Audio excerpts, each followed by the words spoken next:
Hi, my name is Anna. Welcome to my YouTube channel. So today I want us to talk about uJaji Ratha Mokgoatlheng and one of the most, one of them, okay, let's say the highlights of him and his shocking ways of dealing with the Senzo Meyiwa case, because Sana Mugai has made sure that we are shocked all the damn time. And if it's not drama, then it's not Jaji Ratha Mokgoatlheng's courtroom, because Mugai strives on it drama. He believes in it drama. He prefers it drama. He creates it himself. He becomes the story in that courtroom. I can go on and on and on and on, but what I can tell you, Mugai enjoys the drama. Oh, he enjoys the fucking drama, Gesana. And if it's 1, 2, 3, Monday, Tuesday, Wednesday, by Thursday, he will make sure he creates a point of drama. That is how he is. It's like he has this urge or need of like, it's too quiet here. What's this? Why there was no he will shake things around. That man will shake things around just to create drama. Now let's get to see some of the moments that I think were like, Jaji Ratha, Ratata. Yes. So let's also, we will talk about some of the things we thought lawfully, that is not how it's supposed to go. This one is improper behavior from a judicial person. So there were actions that Judge Ratha Mokgoatlheng has done in the Senzo Meyiwa case or the Senzo Meyiwa trial that has occurred, and we're like, I am judging you, Judge Ratha Mokgoatlheng. I am judging you. There are 3 moments that stood out for me, but those are not the ones, but these ones for me, they sit above the rest. We'll talk about them. And then I want you to also tell me, which moment do you remember of Judge Ratha and you are like, I did not expect that from him. But here we are. We can't even say such things don't happen, because here we are. They happened. We've seen them. When not, just tell me comment section, Ogoti, which one of yours was like, this one is standing out for me? And do you ever get surprised when certain actions are happening in that courtroom of Judge Ratha? Because I don't. At this point, I'm always one of those people that are like, I've thought I've seen it all. I've thought I've seen it all, but this man, he will, when you think you've figured him out, oh, Sana, he will show you you know nothing about him. He will show you that you know absolutely nothing about him. The first one for me, it was the racial remarks in open court. That was the most shocking for me. And this was arguably the biggest controversy of all time, because for once people reacted when this was happening. He trended for days. He found himself in hot water. He had no choice but to do something about it, because Sana kwaku kubi kwakukubi. So Judge Ratha Mokgoatlheng made remarks suggesting that courtroom disorder reflected what happens in South African or in South Africa that is run by blacks, and also compared black and white legal professionals in a way many saw as deeply inappropriate and racially charged. Those remarks triggered outrage from legal bodies, politicians, and the public at large, because a judge is expected to remain visibly impartial at all times. When it comes to impartial, we'll talk about it at the end. We all know what that means when it comes to the courtroom of Judge Ratha Mokgoatlheng. Why is this seriously legal? A judge must avoid being biased, avoid being even appearing or any appearance of bias from him. A judge must protect fair trial rights. Yeah, when it comes to this, we will talk about it there at the end, because shame, guy. Hey, singambatala. Now this isn't only whether he intended racism or not. The bigger legal question is, did his comments create a reasonable perception that he may not treat defense counsel equally? That matters because defense advocates like Charles Mnisi, Zandile Mshololo, Sipora Musipile, and Zutulele Nxumalo must be free to challenge state witnesses aggressively without fear that Judge Rota will become hostile toward them. And it's one of those things that we questioned in his courtroom, Gesan.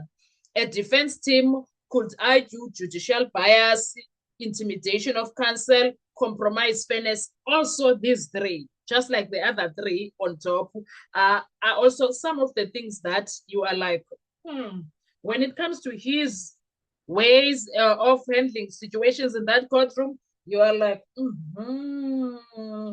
Now, that creates possible grounds for recusal, appeal, review. It's a lot, but we are not there yet right now. This was serious enough that he had to publicly apologize and even said he will recuse himself if parties believe he could not be fair. That was him. That was the first one, Gesan. At that time, I thought of and I could not forget, right?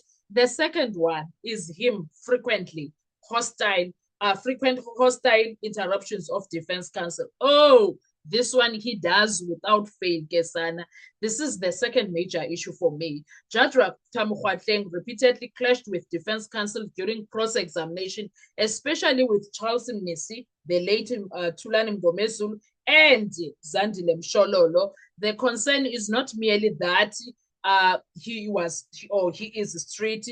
Judges can be strict, fair enough. That's not an issue. The problem is when interruptions become excessive, cross-examination is curtailed unfairly. The court appears to assist the state side. That is where others were not happy. And some of in fact, Zandile Mshololo told him off not so long ago, this year still.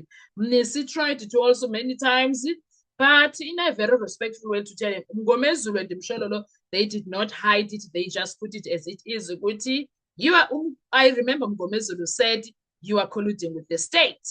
Yes. Mshololo was like, we are not going to sit here, my lord, and allow you to protect evidence. We were like, Also, a cross-examination was central in murder trials. Defense counsel must be allowed to expose contradictions in witnesses like Brigadier Bongani Gininda, okay? And Ujudge Rata this witness, Brigadier Bongani Gininda, is one of the witnesses that he protected with his dear life, Kesana. If a judge repeatedly cuts off that process, the defense can argue the accused were denied a full opportunity to challenge the state's case. That will be extremely serious and seemingly, guy don't care. Seemingly, Judge Ratamukwateng don't care. Third one, public emotional engagement with the case. Another red flag is how emotionally invested he sometimes appeared. There were moments where he openly expressed frustrations about delays, missing transcript, legal tactics, postponements. Frustration is human, fair enough, but judges in high-profile criminal matters must project calm, neutrality, and restraint. Why I'm saying that is because if these delays were caused by the state, he doesn't say anything, no commentary, nothing. But missing transcript, it's the state. He says nothing. But when any of these things, legal tactics and postponement, are coming from the defense side, he loses it. He goes all crazy on the defense. It's not even funny. Now, once a judge appears emotionally involved, people begin asking, is the court still neutral, or has the judge become part of the battle? What is going on? Is he going to be able to do all of this without him showing what we are seeing? Now, that perception alone can damage public trust, and we have to trust him. Now, most of us don't trust Judge Rata. I do not want to lie, okay? Now, the racial remarks for me was the worst. Not because they automatically prove racism, but because they directly attack the most important pillar of a criminal trial. That one for me was too much. Also, judicial impartiality. Once the public accused person or defense lawyers suspect the judge may favor one side emotionally or psychologically, the integrity of the entire trial is threatened. That is exactly what is happening here. That is why this moment shocked so many people, because Sana Ugai shocked us. And the brutal truth about it all is that the state's case already had major credibility problems, conflicting witness statements, investigating gaps, disputed confession evidence, chain of evidence, consent. There was a lot. In fact, there is a lot, to an extent that we saw the state case as a house of cards that is falling apart. And in such a fragile trial, the judge's conduct must be beyond reproach. But Urata, where I guess son. Instead, Judge Rata Mokwatleng became one of the central controversies in that courtroom of his. And that is dangerous, because in a murder trial, the judge should never become the story, the evidence should. And this man has made sure that everyone sees him as the story. He is in the center of it all. It's not even funny. What are your biggest things that you are like, me, Noni, I remember when this and that happened? There's a lot of them, I know. Now, I just wanted to mention this few. Let's talk in the comment section. I want to hear your views. Drop your thoughts there and let me know. Because Ujudge Rata, when it comes to avoiding bias, he can't help himself. He is unable to do that. Avoid appearing biased. He can't help himself. He can't help himself. Let me not even. Also protect fair trial rights. It's a drop in the ocean. When you see it, it's a drop in the ocean when he does that. And Ujudge Rata sometimes acts as if he doesn't care, but he does. He does. Let's talk in the comment section. I want to hear your views. Thank you so much. Bye-bye.